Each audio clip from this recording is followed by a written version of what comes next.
Good evening, guys, and welcome to joining me. And happy St. George's Day. Are you celebrating, or are you like people on our other platform, what we've just spoke to, that are afraid to celebrate St. George and they're afraid to do anything St. George-y in case of, they feel like they're not allowed? It's very interesting that England, in the United Kingdom, is the only place you can fly any other flag apart from your own. Absolutely fascinating. Why do you think that is?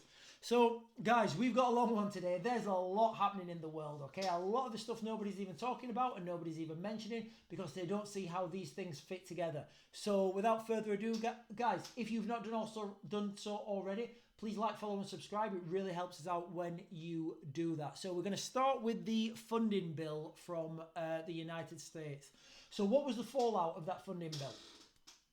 So basically, the 61 billion that the United States have pledged to help Ukraine has had a counter effect now again with the Russians, because the Russians are now saying, listen, you know what, we're just going to blow up all your storage facilities and then your money will be wasted. Now, a lot of these storage facilities, the main ones, are in a place called Rzeszów in Poland. Now, it's interesting. Would Russia do a first strike onto a NATO country?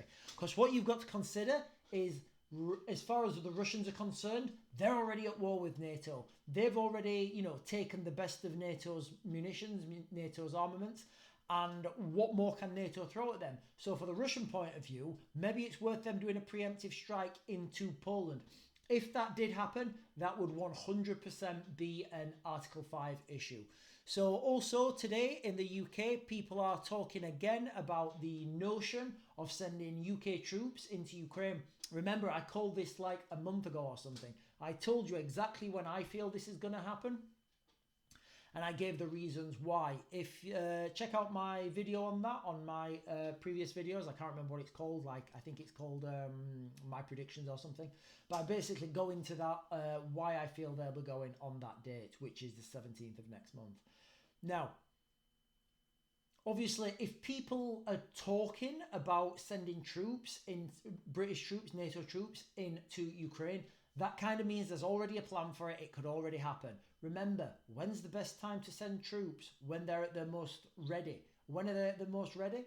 After a big exercise. You have exercise Steadfast Defender, which is going on now, and that is due to end mid-next month, mid-May. So, that's my analysis, that's when it'll happen. Also today, guys, Rishi Sunak, he's come out and he said on St. George's Day, he said that, that Britain are going to increase defence spending to 2.5% GDP. Guys, that is a fly in the ointment. It's nothing. We need to put it up to like 6 or 7% if we want to be a force, a global force to be reckoned with. The problem is, in the UK, it's very expensive to develop things. Whereas if you look in Russia, very cheap to develop things. The factories can run on full capacity. They don't have any, any legislation that protects their workers. They can force people to work. There's not so much red tape when it comes to guns, munitions, drones, airspace, all that sort of stuff. It's just easier to build, develop in Russia. Whereas we're trying to do things in the UK, we're not trying to do things with one hand tied behind our back. We're trying to do things both hands tied behind our back, blindfold in a separate room. So, and I understand what people are saying. Oh yeah, but the British stuff is better. And, you're right, it is better. But do you want a bad munitions that turns up, or a good munitions that doesn't turn up because it takes too long, it's too expensive, and the components are unavailable? So that's the reality of the situation with the munitions. And unless we can really reform defence spending, I don't think this is going to be, it's not really going to make any difference at all. So we've got some sanctions that are being prepared against China by the US. Now, I went in depth about, I don't think I've done it on here yet, but I've been in depth about the one of my combat indicators, for the big war with Russia. Now, I've said that when Europe and America take the seized assets of the Russians that are in Europe and give them to the Ukrainians. I say, as far as the Russians are concerned, that's going to be the final straw, because as soon as you start messing with people's money, the gloves come off and people get real nasty real quick. So the United States are preparing sanctions against China now because the Chinese banks are supporting the Russian war effort. And tell me, what do you think? Do you think the Chinese have the right to support the Russian war effort? Now, whichever side you're on this conflict, should the United States be dictating to other sovereign countries where or where they do not spend their money?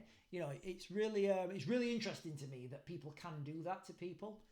Whether you agree with them or not, I don't know. Let me know what you think, guys. And just for those of you who are at any question, okay, I am 100% behind Ukraine. I think the Russian invasion was uncalled for and it was unprovoked, but we need to look at things, and I want to look at things objectively to give you guys the best information and not the one-sided biased press that you get from the mainstream media. What else have we got? Yeah, so drone strikes. So the Ukraine have started, well, they're starting to target the Russian critical infrastructure. And again, nobody can be critical of Ukraine for striking any target inside Russia from what Ukraine's had to suffer.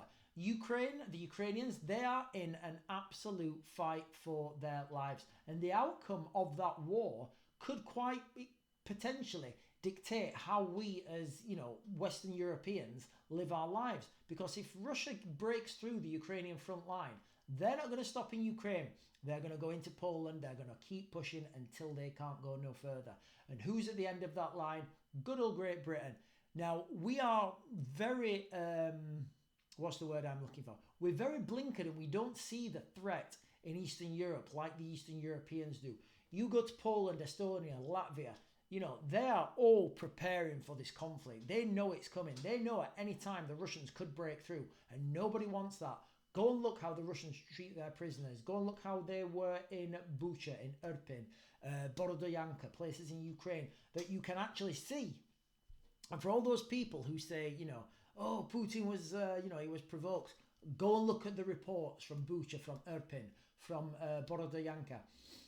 Go, tell me what provocation did anyone do to get that, to warrant that response? It's absolutely futile. And if anybody wants to debate me of that, guys, okay, I'd be more than happy to debate anyone, because people don't understand what they're talking about. So the Ukrainians, have been targeting critical infrastructure, going after the Russian energy facilities. This happens, and it's a really effective way of slowing your enemy down. We have nothing without energy. Remember that, okay? Energy, whether that, electricity, gas, petrol, diesel, whatever. We need energy to run our country, to run our military. And without that energy, the country, the region, whatever that sphere is, it will just break down. Equally, with unlimited energy, you can have a thriving civilization anywhere in the universe. So that's what's happened. That's what the Ukrainians are doing at the moment. And one that nobody, guys, absolutely nobody is talking about at the moment is this brewing conflict in the Falklands. So it's come out on the 22nd of April that, the Argentinians are, they're challenging the Falkland Islands, fishing ban around the Falkland Islands. Now, again, it seems benign. It doesn't seem like there's much to it. But the fact is, whoever controls the Falklands controls Antarctica. And there is vast amounts of wealth, of energy. Remember that, guys. Energy in in Antarctica.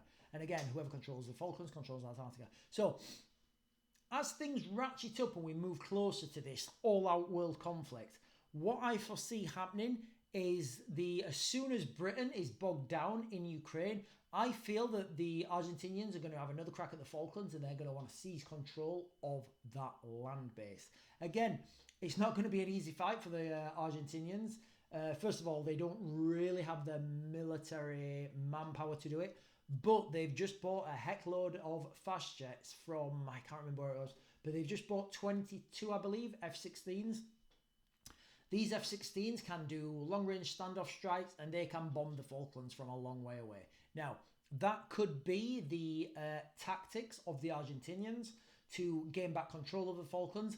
They could just bomb it out of existence. However, the British are not going to give that up without a fight, because of the amount of resources that are involved down there, the amount of land and the entry points that are available down there. By entry points, what I'm talking about is, I always make the comparison between the British Empire and other empires that have risen. A lot of other empires try to concentrate their focuses on containing land masses, farming, agriculture, resources, whereas the British, they would control the entry points to these regions. So the Falklands is a good example. The Falklands is a good example. Gibraltar is a good example. Ascension Islands, I guess, of these little enclaves that control access to wider regions. Because once you control the access points, you don't need to control the land mass. You can just charge a fee and say, hey guys, you know what? You want to refill your ships at my ports? There's a tax. Well, there's nowhere else to go. So guess what? By de facto, you control that area. You take all the revenue, but you don't have any of the problems with dealing with the administration. So that's why Britain really focused on the entry points and access and egress points of these regions. And the Falklands is a huge one. That's why, Britain are never going to give up the Falklands. Guys, I hope you've had a good, happy St. George's Day. And I hope you've all been running around being little Templars, because that's what you are. Guys, thank you for listening. And I'll see you guys tomorrow.